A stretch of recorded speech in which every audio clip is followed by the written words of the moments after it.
yaman yaman yaman.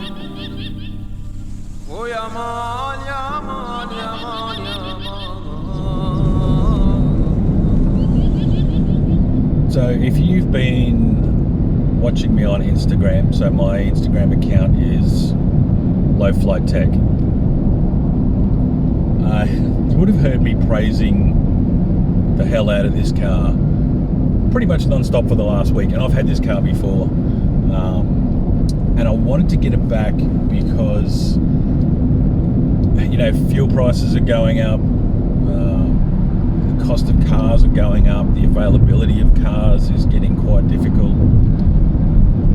It's starting to get really hard for you to pick a car that is going to be worthwhile in the long run.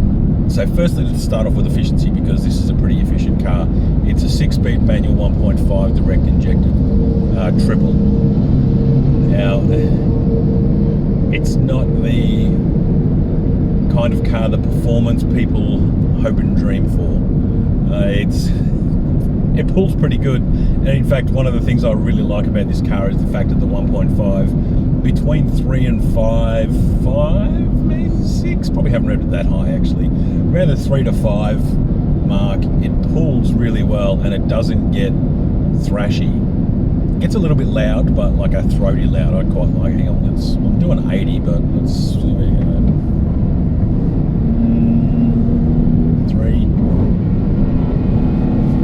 Okay, so that's 4.2. That sounds pretty cool. But it actually works really well with the whole package. So the handling is quite good. This thing only weighs like 1,000 kilos. The tyres are probably a little bit skinny. I can't remember what they are. They're like 195 maybe. I'll check that out. But when you're getting into this car going up hills, and because it's so light and the engine is quite responsive, it will pull up hills no problem at all. So if you're spending a little bit of time by yourself with some of your roads, this is actually a pretty good car to be in. The handling balance is really good. There's a little bit of understeer at the start. There are limitations, but you know, this is kind of what I like about the whole thing. This car is, because it's a 6-speed manual, and you've got to think about what you do with the engine and what you do with the gearbox and what you do with the brakes, it really gets you into the car, into the zone of actually driving. There's not a lot of distractions here. There's no GPS.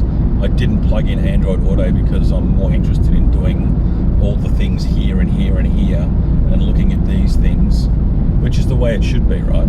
Which makes this the right sort of car that people should have to learn how to drive, because it teaches you to pay attention to the car, not all the fancy flashing lights and shit.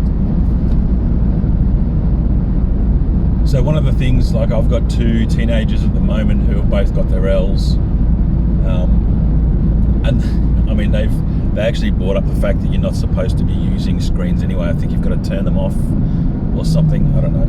But what I want my kids to learn when they're driving a car is that it should be the central focus of what you're doing. It's not just another thing that you turn on while you're doing other stuff, like you know, streaming YouTube while you're drawing a picture or having a cup of coffee with music on in the background. This should be the thing that's most important to you. And then when it becomes the thing that's most important to you, it can probably be a little bit easy to get distracted if things are too easy. But if you're actually involved in it, then you're really thinking about what you're doing, and then you can learn the skills that make you a better driver. So for example, if we forget about the actual fuel efficiency, which I'm sitting on 5.3 litres per 100 k's, pretty good, right? It's standard fuel, don't need premium in this car. But the other places that you can get efficiency is which gears you use is probably a good example, but also when you're cornering, when you're driving normally, you know, if you talk about things like racing corners, people think, oh, you're thinking about racing and going as fast as possible. Well, no, you're thinking about saving your tyres. And obviously you're not going to go through tyres like you do in a race when you're driving a Yaris. Apparently that guy's racing. But when you do a racing corner, you're not just about trying to get through a corner as fast as possible. You're trying to get through a corner without throwing too much additional heavy load on the car or on the tires or on the chassis or on the suspension. Every time you do a racing corner, you are actually saving the life of your car. You're extending its usable life. You're extending the amount of time before you need to replace bushings or suspension or your tires. All of that sort of stuff is what should be not necessarily in the front of mind for people when they're driving, but it should be a consequence of being a driver that's present and thoughtful about what they're doing on the road. You know, a lot of cars at the moment try to do all that stuff for you, but lane centering, for example, is the antithesis of racing lines. You don't want to be in the middle.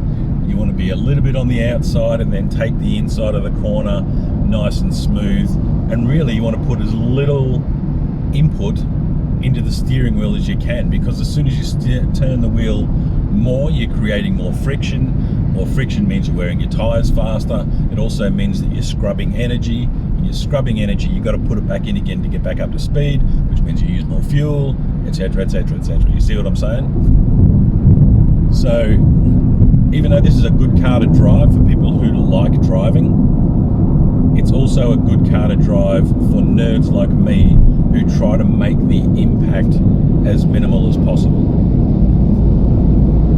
Personally, I think we need more drivers on the road that are more aware, and cars that require more input create the need for more attention, better drivers, better efficiency,